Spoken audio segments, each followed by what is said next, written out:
Sur le parking de la zone commerciale de Montauban, une petite révolution est en cours.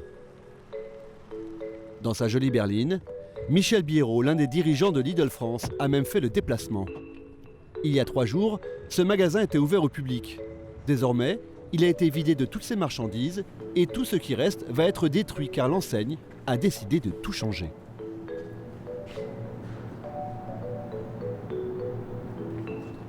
Comme vous pouvez le voir, la lumière n'est pas du tout agréable.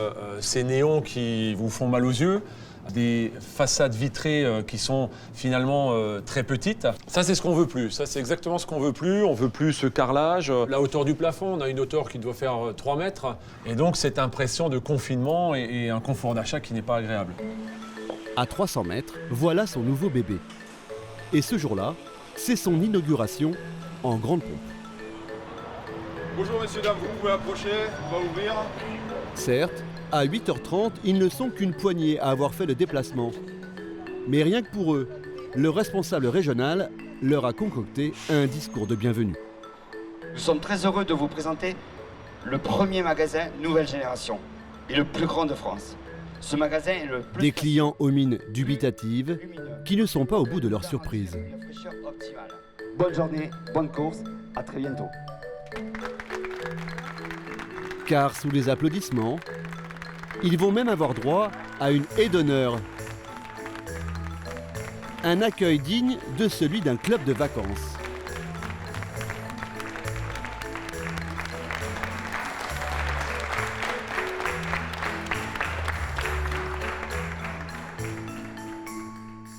Oubliez le plafond bas, les couleurs criardes, les néons qui vous font mal aux yeux et cette impression de confinement.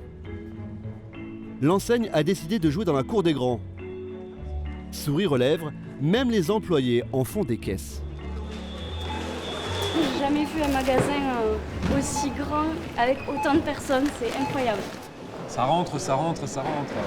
Pour Michel Biérot, le pari semble réussi, car ce qu'il veut avant tout, c'est gommer cette image low cost qui colle à la peau de l'enseigne. Clairement, je ne veux plus qu'on me traite de hard discounter et je me fâche avec celui qui me dit que je suis un hard discounter. C'est pourtant bien l'image que véhicule Lidl depuis son implantation en France en 1989. Avec un principe simple, un besoin, un produit, le groupe allemand s'impose rapidement. Mais en 2008 déjà, il doit composer avec la riposte des enseignes de la grande distribution qui créent toutes leurs propres marques. En 2011, l'affaire de la bactérie E. coli retrouvée dans les steaks hachés d'un fournisseur fait plonger le chiffre d'affaires du groupe. Alors l'année suivante, Lidl tire la sonnette d'alarme et décide de moderniser son parc de magasins en France. C'est le début d'une opération relooking à tous les niveaux. Un pari audacieux dont l'objectif est de séduire de nouveaux consommateurs plus fortunés qui n'auraient jamais mis les pieds dans un Lidl de leur vie. Alors comment le roi du hard discount fait-il sa mue? Qu'est-ce qui a vraiment changé chez Lidl? Et les prix sont-ils toujours aussi attractifs? Pour continuer à proposer les prix les plus bas du marché, il y a tout de même des habitudes qui ne changent pas. Bonjour, ça va? Bonjour. 5h du matin à Massy, en banlieue parisienne. 3h30 avant l'ouverture, James, 28 ans, le responsable de la boutique, accueille la petite dizaine de salariés. Pour faire tourner un tel magasin, ils sont 2 fois moins nombreux que chez les concurrents. Alors tous les matins, le jeune homme doit motiver ses troupes. Ok, donc bonjour à tous. Donc bravo pour hier, nous avons fait 3% de chiffre d'affaires en plus. Il mène son équipe à la baguette. Chaque employé se voit assigner sa tâche du jour. D'accord. Donc on va faire la répartition des tâches. Donc pour Nicolas et Marion aujourd'hui, ce sera le camion, la saisie des pertes et le rangement de la réserve avec la fraîcheur, d'accord? Martine arrivera à 11h, donc elle sera sur le resserrage de l'action pour les arrivages de demain, d'accord, qui se trouve derrière vous. Nadette, le frais plus le reliquat, ok? C'est un petit peu militaire, hein. Chacun a son poste, chacun sa responsabilité. Non, c'est une organisation, ça évite d'avoir du personnel qui tourne en rond et chacun sait ce qu'il doit faire à quel moment. Et ça évite d'avoir des heures perdues. C'est aussi le moment pour James de taper du poing sur la table. J'ai un dernier petit rappel. Quand il y a un P sur la fiche, qu'est-ce qu'on doit faire? Très bien. Donc pourquoi c'est pas fait tout le temps? Une rotation, cela signifie ranger au fond du rayon les produits qui vont se périmer plus tard. On ne cherche pas de coupable, juste savoir pourquoi c'est pas fait tout le temps. Voilà. Très bien, merci à tous, bonne journée de commerce. Ici, tout a été pensé pour perdre le moins de temps possible. Et ça commence par la mise en rayon. Pas question de mettre les produits un à un sur les étagères comme chez les concurrents. On pose les cartons directement. Ouais, c'est assez facile de déballer là. Oui, c'est facile, oui. C'est directement mis dans le rayon. Ça vous fait gagner un temps fou, non de les... Oui. Pour déballer une palette, elle ne va mettre environ que 40 minutes au lieu d'1 heure. L'autre astuce pour faire des économies, c'est la gestion des employés. Ici, tout le monde est polyvalent. Maëva a d'abord nettoyé le magasin tôt ce matin-là. Cher client, la caisse numéro 7 va ouvrir. Veuillez déposer vos articles sur le... Mais quand retentit ce signal, elle doit quitter immédiatement son poste. Là, on m'appelle en caisse, donc je vais directement en caisse. La priorité, c'est d'encaisser le plus vite possible les clients. Je prends que la carte bleue ici, monsieur. Une caissière chez Lidl doit être productive. Des objectifs à tenir ou... Oui, chronomètre aussi. Donc l'objectif c'est d'aller le plus vite. Oui, passer plus d'articles en 1 minute, plus possible. 30 par minute. Et si les caissières battent des records, c'est parce que sur les emballages des produits Lidl, les codes barres sont imprimés sur 3 côtés. Sur le côté ici, derrière et en dessous. Ainsi, elles peuvent se libérer plus vite pour être assignées à d'autres tâches. On fait aussi des économies de bouts de chandelle. Tendez bien l'oreille. On entendrait presque une mouche voler. Car vous ne l'avez sans doute pas remarqué, mais chez Lidl, pas de musique ni de radio. Cela évite de payer des droits d'auteur à la SACEM. Mais la grande différence entre le discounter et les enseignes dites classiques, c'est avant tout une question de choix. 90% des produits sont leur marque de distributeur. Dans l'ensemble du magasin, vous ne trouverez donc que 1600 références en tout contre 10 000 chez la concurrence. Voilà à quoi ressemble le rayon du chocolat en poudre, seules 3 marques différentes. Dans n'importe quel autre hyper, le rayon prendra lui seul toute cette rangée. C'est bien cela qui leur permet de proposer des prix aussi bas et vous allez comprendre pourquoi. Là où une enseigne classique va commander de petites quantités de produits à des centaines de fournisseurs différents, Lidl se contente de négocier avec une petite dizaine seulement. Et surtout, le groupe va commander d'énormes quantités pour alimenter tous ses magasins de France. Un moyen d'obtenir des prix beaucoup plus compétitifs que ses concurrents sur les marques de distributeurs.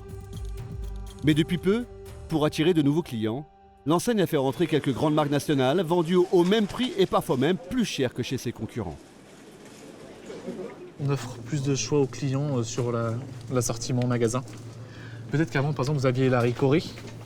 Avant, on ne la faisait pas. Maintenant, on a celui-là et celui-là. C'est des produits équivalents, sauf qu'on a la marque Lidl et maintenant la marque Ricoré. Pour le consommateur, difficile de s'y retrouver. Car leur plus grande astuce est de copier sans scrupule les grandes marques. Et ça commence par le packaging. Même code couleur, illustration quasiment identique, que ce soit pour les pâtes à tartiner, le soda, les chips ou encore le chocolat, les emballages se ressemblent. Mais qu'en est-il du goût? Par exemple, pour cette compote à boire. C'est pour vos enfants? Vos petits-enfants, oui. Et est-ce qu'ils voient une différence quand ils goûtent cette... Il m'a jamais rien dit, donc... Il me l'aurait dit, si c'était pas bon, il sait me le dire quand c'est pas bon. Ou cette boisson énergisante. C'est à peu près le même goût, et moi j'aime bien aussi, et non, c'est moins cher, et puis c'est pas mal. Bah, c'est mieux que le Red Bull. Je paye 2 € pour une canette. Là, elle est à 50 centimes, elle est pas mal. Des produits beaucoup moins chers qui, a priori, ont la même saveur. Nous avons voulu percer le mystère.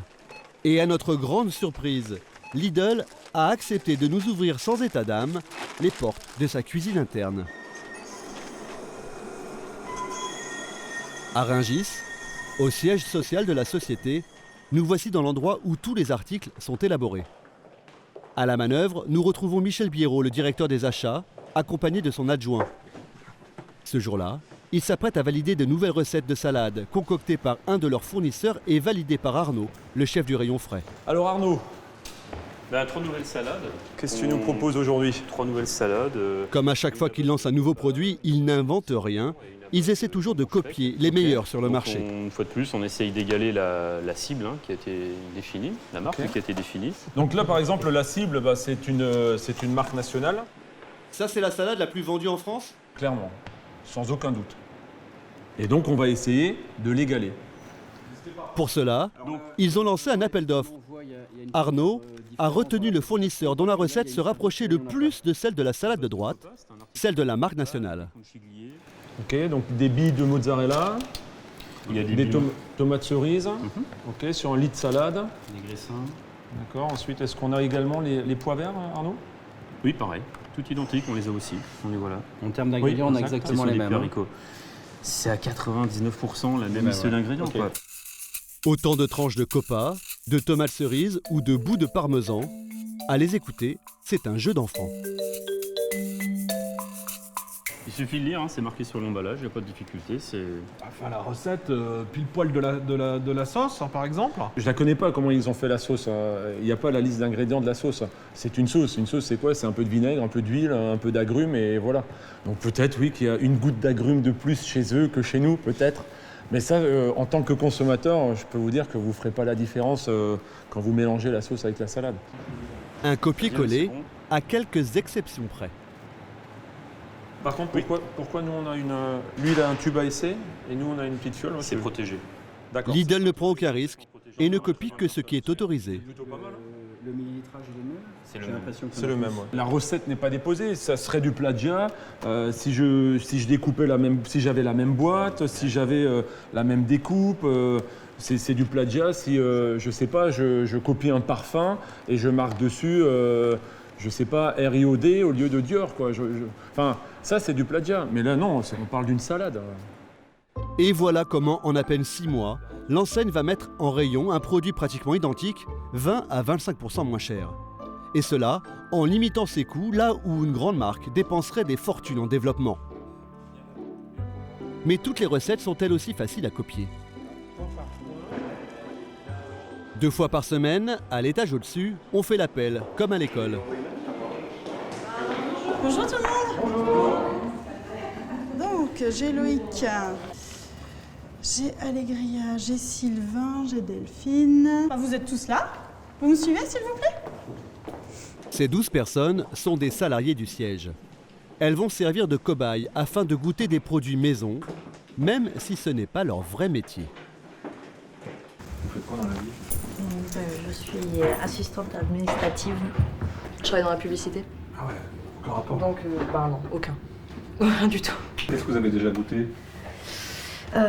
Du sandwich au thon, des biscuits, je crois. Des hamburgers au micro-ondables.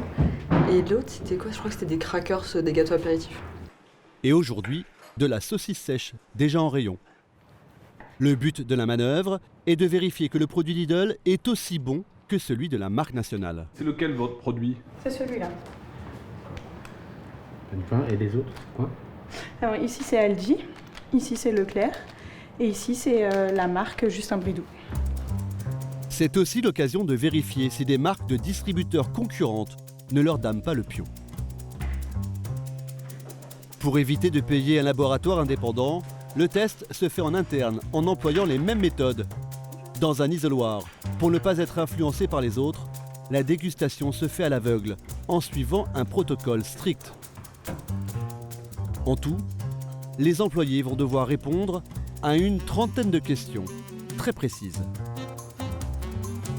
Ça commence déjà par l'aspect, donc au premier coup d'œil, ce qu'on en pense. Donc on a plusieurs, du très mauvais au très bien, après il y a la couleur, l'odeur. Et après donc, on regarde tout ce qui est texture, caractère gras, des trucs un peu plus spécifiques. À la fin du test, les employés découvrent immédiatement la provenance de chaque produit. Et lors du débrief, le verdict ne va pas plaire à l'enseigne. Alors, le saucisson. Quels ont été, on va dire, vos ressentis, appréciations? Est-ce que vous avez des remarques à formuler? Le second était vraiment pas bon. Elle veut parler du saucisson Leclerc. L'aspect, il y avait des taches de couleur foncée, c'était vraiment très bizarre, ça faisait comme s'il était périmé. Et qu'est-ce que vous avez pensé du produit Lidl alors par rapport aux autres? Comme à la fin vous avez découvert qui est qui? Pour moi il était dans les derniers. Je l'ai pas aimé, mais c'est peut-être une question de goût en fait. Pour moi j'ai préféré le Aldi. D'accord. Je le trouvais moins gras. Ok. Et plus agréable. Et contre toute attente, elle n'est pas la seule. Voici la note générale. Donc en jaune, toujours Lidl, en bleu, Aldi, en rouge, Leclerc, en vert, la marque. Donc là, on voit effectivement Aldi est un petit peu devant. C'est la grosse surprise. Leur concurrent de toujours est non seulement meilleur qu'eux, mais il dépasse même la grande marque nationale. Plus de 0,5 avec... Ça c'est bien, c'est pas bien. Alors, là, ce qui va se passer, c'est qu'on va redéguster et l'acheteur va appeler le fournisseur en lui disant on a fait ce panel, on a eu telle ou telle constatation. Est-ce que vous avez effectivement des explications ou comment on pourrait modifier la recette pour être, je sais pas, imaginons moins grasse, un peu plus épicée, etc. Autrement dit, si le fabricant n'améliore pas sa recette, l'enseigne peut rompre son contrat et faire appel à un autre fournisseur. Car depuis 3 ans, Lidl tente de s'embourgeoiser et fait les yeux doux à des clients plus fortunés qui n'avaient jamais mis les pieds dans leur enseigne. Première étape pour aller chercher ses nouveaux clients, la publicité. Le groupe a multiplié par 3 son budget et investit désormais près de 80 millions d'euros par an. Allô patron? Oui alors? Ça y est, j'ai tout. Régulièrement, ils sortent de nouveaux spots qui mettent en avant des produits non alimentaires, en rayon seulement quelques semaines, des produits d'appel à des prix défiant toute concurrence. 29,99 €, 29,99 €, 19,99 €. Aujourd'hui, ils se payent même une égérie de renom. Malika Ménard, ex-Miss France, représente leur ligne de cosmétiques. Une montée en gamme qui saute aux yeux dès l'entrée en magasin.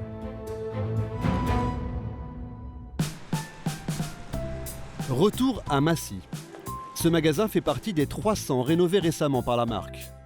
Et pour attirer des nouveaux clients, on commence ici à apprendre la politesse. Tous les matins dans la salle de repos, James, le responsable, écrit sur ce panneau la phrase du jour. C'est la phrase que les filles doivent dire en caisse lorsque le client part. Tous les jours. Tous les jours, à chaque client, on doit dire merci de vos visites, à bientôt chez Lidl. Avant, on disait quoi? On disait merci, au revoir. Mieux encore. Bonjour. Tous les matins, dès l'ouverture, James accueille dorénavant lui-même les premiers clients. Bonjour madame. Bonjour madame. Seulement 10 minutes peut-être, mais avec le sourire obligatoire. Bonjour madame, bienvenue. Il y a un sourire Lidl, on vous apprend Non, c'est naturel, mon sourire. Ouais. Bonjour madame. Une petite attention qui semble charmer les clientes. Tous les matins, on vous salue comme ça? Tous les matins pour venir chercher mes croissants. Bonjour, ça fait du bien le matin. Ça vous surprend qu'il y ait quelqu'un, le directeur, qui soit à l'entrée Ça nous surprend. On a l'impression d'avoir volé quelque chose. Ouais. Mais les vraies nouveautés se trouvent à l'intérieur du magasin. Chez Lidl, il y a à présent une boulangerie en libre service. Un vrai rayon fleurs. Un grand rayon fruits et légumes, avec même des produits bio. De la viande charolaise, 100% française, du poisson frais et même des sushis. Tout nouveau aussi, cette offre inattendue pour une telle enseigne. Dans le vin, il y a toujours du bas de gamme, mais on trouve aujourd'hui des premiers crus à près de 50 €. Bon, mais ça, c'est de la piquette, ça. Non, c'est pas de la piquette, c'est des très bons vins. C'est ce qui m'est revenu des clients. J'ai des clients qui viennent juste pour m'acheter ce vin-là parce qu'ils me disent qu'il est moins cher que chez le concurrent. Avec ces nouveaux services, Lidl veut se démarquer de ses concurrents low cost et attire une nouvelle clientèle prête à dépenser un petit peu plus. Une fois par semaine, je passe pour voir ce qu'il y a. Et je m'achète toujours des fleurs aussi. Avant, je venais, mais simplement parce que je faisais du bénévolat au Secours Populaire. Je venais récupérer les marchandises invendues. C'est tout, oui. Vous n'aviez pas acheté? J'achetais très peu. Dernière nouveauté, depuis 3 ans, l'enseigne a lancé sa marque Saveurs de nos régions, 100 références qui servent de produits d'appel, comme ces noix de Grenoble à 5,49 € le kilo. Donc on en a un peu partout dans le magasin. Le but, c'est d'attirer les clients dans tous nos rayons aussi. Ça ressemble un peu à Reflet de France. Hein. Non, ça ressemble pas à Reflet de France. C'est notre marque propre à nous. La marque propose des noix, mais aussi du foie de gras de canard entier, de l'alcool de luxe, comme le cognac, et même des produits de base, comme l'endive. Celles-ci, ils arrivent à les vendre plus cher grâce à quelques artifices. Pour comprendre comment, nous sommes allés dans le nord, près d'Amiens, au pays de l'endive. Voici l'un des plus anciens fournisseurs de Lidl, mais aussi le leader de ce marché en Europe. 8000 tonnes d'endives sont produites chaque année dans ces entrepôts. C'est Hugues Moillet, le producteur, qui nous fait la visite. Là, en fait, on est dans les frigos qui servent à conserver les racines d'endives qui sont récoltées au mois de novembre et au mois de décembre dans les champs. Donc, si vous voulez, je vous montre ce que c'est qu'une racine. Ce que l'on voit ici, ce sont les racines congelées. On les ramasse comme des carottes, mais contrairement aux carottes, ce que l'on mange, c'est ce qui pousse au-dessus. En fait, la petite endive, elle est là. Hein. Notre petite copine à 0 jour. Dès qu'on va mettre ce produit à température ambiante ou même à des températures plus chaudes, l'endive pousse. Pour les faire pousser, on décongèle les racines pour ensuite les mettre une à une dans des bacs qui vont être placés dans le noir. Une étape indispensable. Sinon, elles vont pousser toutes vertes et devenir immangeables car trop amères. Et voici l'endive que tout le monde connaît. Elle a mis 21 jours à pousser.